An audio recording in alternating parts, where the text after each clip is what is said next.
মোৰ প্ৰিয় দিনী ভাই বন্ধুসকল, নিজৰ সন্তানক তিনিটা কথা কোনো দিনেই নকব। এই তিনিটা কথা ইমানেই ভয়ানক হয়, কোনোবা মা বাবা যদি নিজৰ সন্তানক এই তিনিটা কথা কয়, সন্তানৰ জীৱন নৰক হৈ যায়, জাহান্নাম হৈ যায়। নিজে মা বাবা হৈ সন্তানৰ জীৱন ধ্বংস কৰি দিয়ে, সন্তানৰ ভৰিত কুঠাৰ মাৰি দিয়ে, সেইজন সন্তানৰ জীৱন অশান্তিময় হৈ যায়। সাৱধান, নিজৰ সন্তানক এই তিনিটা কথা কোনো দিনেই নকব, কিয়নো এই তিনিটা কথা ইমানেই ভয়ানক যে আপোনাৰ সন্তানটো ধ্বংস হবই, আপুনিও ধ্বংস হব, আপোনাৰ পৰিয়াল ধ্বংস হব, ইয়াৰ লগে লগে সমাজ পৰ্যন্ত অশান্তিময় হৈ যাব। নিশ্চয় আপুনি এই তিনিটা কথাৰ পৰা বাচি থাকিব লাগিব। আপুনি যদি আপোনাৰ সন্তানৰ ভৱিষ্যত ভাল কৰিব বিচাৰিছে, প্ৰত্যেকজন মা বাবাই নিজৰ সন্তানৰ ভৱিষ্যত ভাল হোৱাটো বিচাৰে, কামনা কৰে যে মোৰ সন্তান মোতকৈ ভাল হওক। মই সৰু সুৰা চাকৰি কৰি আছো, মোৰ সন্তানে ডাঙৰ চাকৰি কৰক। মই যিমান লিখা পঢ়া কৰিছো, মোৰ সন্তান আৰু বেছি শিক্ষিত হওক, মোতকৈ ডাঙৰ মানুহ হওক। প্ৰত্যেক মা বাবাই এইখিনি চিন্তা কৰে, কিন্তু কিছুমান ভুলৰ কাৰণে সেই সপোন হৈ ৰয়। সেই সপোন কোনোদিন বাস্তৱত ৰূপান্তৰ নহয়। সৰ্বপ্ৰথম যিটো ভুল আপুনি কৰিব নালাগে, সন্তানক যিটো কথা কব নালাগে, সেয়া হৈছে কোনো মা বাবাই তাৰ সন্তানক অভিশাপ দিয়া, বদদুআ কৰা।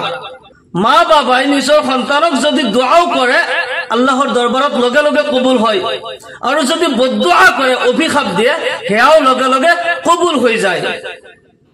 মা বাবার দুআ কিংবা তো বদদুআ দুইটাই আল্লাহর দরবারত লগে লগে কবুল হয়ে যায়। ইবনে মাজার রিওয়ায়াত হয়, আল্লাহ রাসূল সাল্লাল্লাহু আলাইহি ওয়াসাল্লামে কয়, তিনিজন ব্যক্তির দোয়া লগে লগে কবুল হয়ে যায়।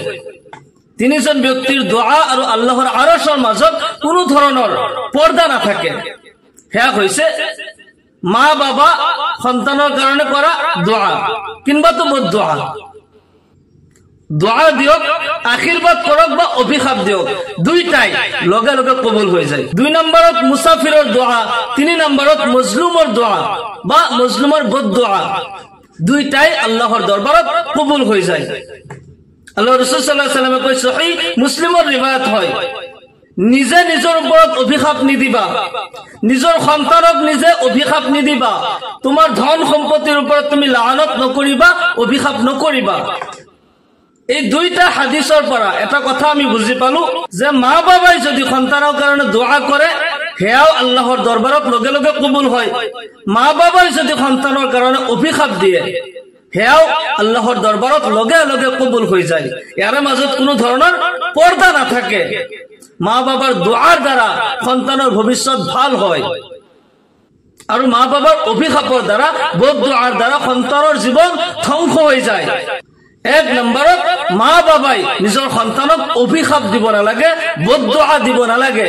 সহিহ বুখাৰীৰ ৰিৱায়াত হয়, বনি ইছৰাইলৰ এজন ব্যক্তি বহুত ডাঙৰ আল্লাহৰ ওলি আছিল, তেখেতৰ নাম হযৰতে জুৰাইজ। তেওঁ আল্লাহৰ ইমানে ইবাদত কৰে, তেওঁ আল্লাহৰ ওচৰত যি দোয়া কৰিলেও আল্লাহ লগে লগে কবুল কৰে। তেওঁ আল্লাহৰ ইবাদত কৰি থাকে, জংগলত এক কোঠালি বনাই লৈ আল্লাহৰ ইবাদত কৰি থাকে। এদিন এখন তেওঁ আল্লাহৰ ইবাদত কৰি থাকোতে, নামাজ পঢ়ি থাকোতে তেখেতৰ মাকে আহি মাত লগালে, বাবা জুৰাইজ অলপ ওলাই আহাচোন, দৰকাৰ আছে, কিবা কথা পাতিম। তেওঁ নামাজ পঢ়ি থাকিল, ওলাই নাহিল। তেওঁ মনে মনে চিন্তা কৰি আছে যে নামাজ ভাঙি যায়, মাকৰ লগত কথা পাতিম নে নামাজটো পঢ়ি লওঁ, তাৰ পিছত যাই কথা পাতিম। মাকে পুনৰাই মাত লগালে, বাবা জুৰাইজ ওলাই আহাচোন, দৰকাৰ আছে। কিন্তু হযৰতে জুৰাইজ ওলাই নাহিল, নামাজ পঢ়িয়ে থাকিল। তৃতীয়বাৰ যেতিয়া মাকে মাত লগালে আৰু হযৰতে জুৰাইজ কোনো মাত নিদিলে, নামাজ পঢ়িয়ে থাকিল। মাকেতো গম নাপায় যে বেটা নামাজ পঢ়ি আছে। মাকে 3 বাৰ মাতাৰ পিছত যেতিয়া বেটাৰ কোনো উত্তৰ নাপালে, তেতিয়া অভিশাপ দিলে, হে মোৰ পুত্ৰ, 3 বাৰ কৈ মই তোমাক মাতিলো, তুমি মোৰ কথাৰ জবাব নিদিলি, কোনো উত্তৰ নিদিলি। আল্লাহ যেন তোমাৰ মৃত্যু নকৰে তেতিয়ালৈকে, যেতিয়ালৈকে তুমি কোনো বেশ্যা নাৰীৰ ফিতনাত নপৰা। মাকে ভয়ানক অভিশাপ দি দিলে। হযৰত জুৰাইজ আল্লাহৰ ইবাদত কৰি থাকিল।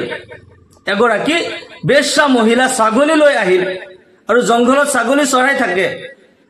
তেওঁ যেহেতুকে বেশ্যা, তেওঁৰ কামেই কুকৰ্ম কৰা, তেওঁ মনে মনে ছাগলী চৰাই থাকি চিন্তা কৰিলে হযৰতে জুৰাইজ এজন যুৱক, তেওঁ অকলে থাকে, তেওঁৰ ৰুমলৈ যাওঁ।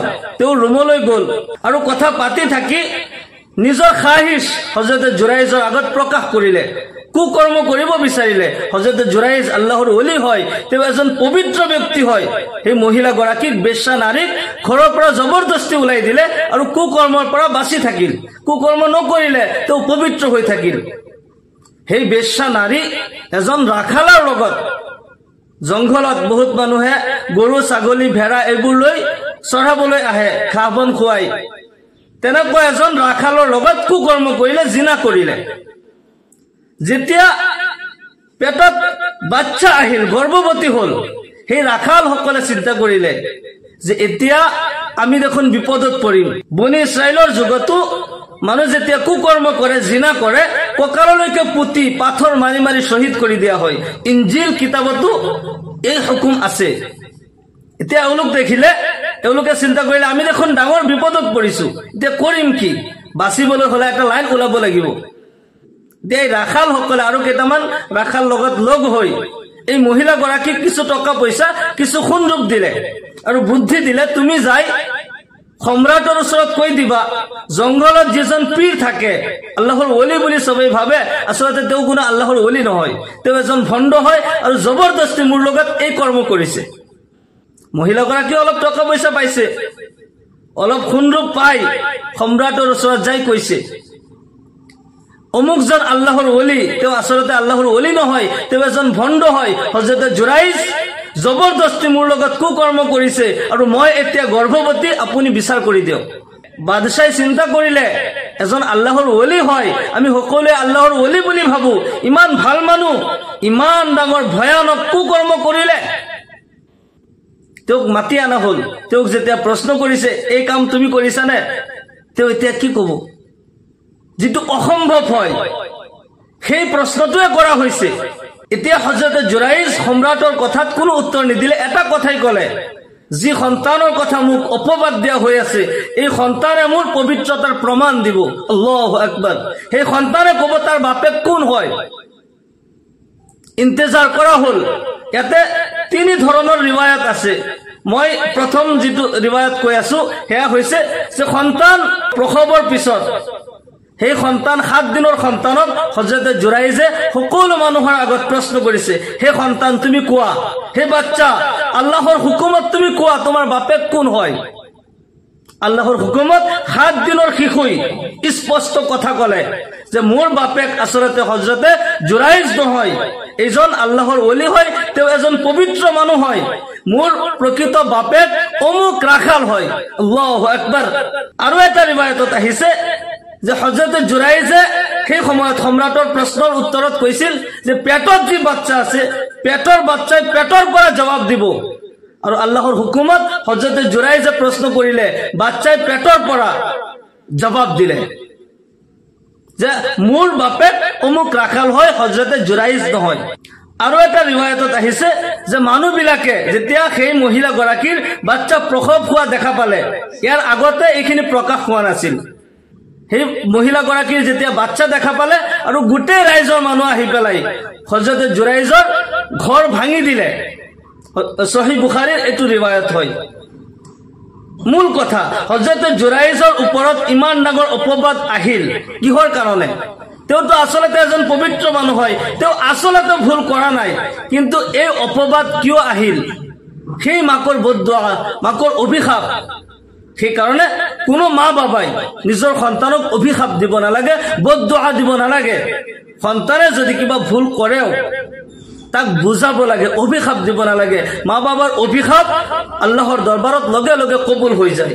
মা বাবাই নিজৰ সন্তানক কোনোদিনেই এই কথা কব নালাগে, অভিশাপ দিব নালাগে। সন্তানৰ জীৱন জাহান্নাম হৈ যাব, নৰক হৈ যাব, সন্তানৰ জীৱনো ধ্বংস হব, আপুনিও লগতে ধ্বংসত পৰি যাব। দ্বিতীয় নম্বৰত যিটো বাক্য মা বাবাই সন্তানৰ আগত কব নালাগে, সন্তানক কব নালাগে, সেয়া হৈছে স্বামী স্ত্ৰীয়ে সন্তানৰ আগত কাজিয়া কৰা। কোনো সন্তানৰ আগত যদি তাৰ মা বাবাই কাজিয়া কৰে আৰু মাকে কয় তোমাৰ সন্তানে এইটো ভুল কৰিছে, সেইটো ভুল কৰিছে তুমিনো কিমান ভাল আছিলা তুমিও তো হিটো কৰিছা তুমিও তো এখন গাঁজা খাইছা সিগাৰেট খাইছা শিখৰ খাইছা বিড়ি খাইছা তুমিও সৰুতে কিমান বদমাশি কৰিছা মই দেখা পাইছো নহয় বাপেকে মাকক কলে জীয়েকৰ আগত পুতেকৰ আগত মাকে বাপেকক কলে তেতিয়া হলে সন্তানৰ আগত যেতিয়া মাক বাপেকে কাজিয়া কৰি এনেকুৱা ধৰণৰ বাক্য ব্যৱহাৰ কৰে বাপেকৰ কথা বেয়াকৈ কয় বাপেকে মাকৰ কথা বেয়াকৈ কয় সেই সন্তানে যেতিয়া কোনো ভুল কৰিব তেওঁ একো কেৰাপেই নকৰে তেওঁ একো চিন্তা নকৰে মোৰ বাবাই মোক কি ক'ব মোৰ আব্বাইতো বেয়া কৰিছে মোৰ আব্বাইতো এনেকুৱা ভুল কৰিছে এনেকুৱা কোনোদিন মা বাবাই সন্তানৰ আগত কাজিয়া কৰিব নালাগে ইজনে সিজনৰ দুখ খুচুৰিব নালাগে সন্তানৰ আগত নম্ৰতা আৰু ভদ্ৰতা ব্যৱহাৰ কৰিব লাগে তেতিয়াহে তেওঁলোকে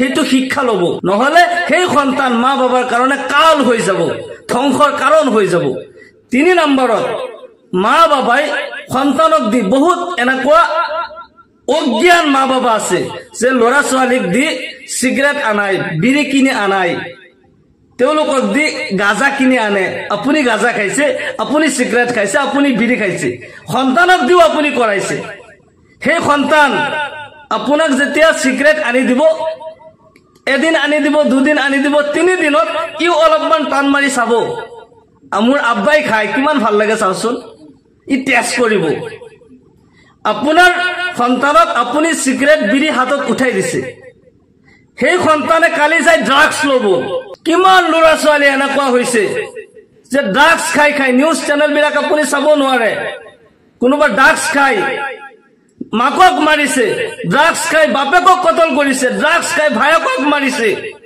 সমাজৰ কাৰণে এক অভিশাপ হৈ যায় ধ্বংসৰ কাৰণ হৈ যায় মা বাবা সাৱধান সন্তানৰ আগত এই 3টা কৰ্ম সন্তানক 3টা কথা কোনোদিনই নকব সন্তানক অভিশাপ নিদিব 2 নম্বৰ সন্তানৰ আগত নিজে স্বামী স্ত্ৰী সন্তানৰ আগত কাজিয়া ফাসাদ নকৰিব ইজনে সিজনৰ দুখ খুচুৰি নাথাকিব আৰু 3 নম্বৰত সন্তানক দি এনেকুৱা কৰ্ম নকৰাব যিটো নেকি আপোনাৰ কাৰণে ধ্বংসৰ কাৰণ হৈ যায় বিড়ি সিগাৰেট সাদা শিখৰ এইবোৰ তেওঁলোকৰ আগত ব্যৱহাৰ কৰা বা তেওঁলোকক দি আনা নিয়া কৰিলেও আপোনাৰ সন্তান আপোনাৰ কাৰণে ধ্বংসৰ কাৰণ হৈ যাব তাৰ জীৱনো বৰবাদ হৈ যাব জাহান্নাম হৈ যাব আপুনিও ধ্বংস হৈ যাব এই সমাজ ধ্বংস হৈ যাব মোৰ প্ৰিয় দিনী ভাই বন্ধুসকল সাৱধান হৈ যাব যাতে এই 3টা কৰ্ম আমি কোনো দিনেই নকৰো আল্লাহ ৰাব্বুল আলামিন আমাক সকলোকে কোৱা আৰু শুনাতকৈ বেছি বেছি আমলৰ তৌফিক দান কৰক সকলোৱে কওক আল্লাহুম্মা আমিন ওয়া আখিৰু দাওয়ানা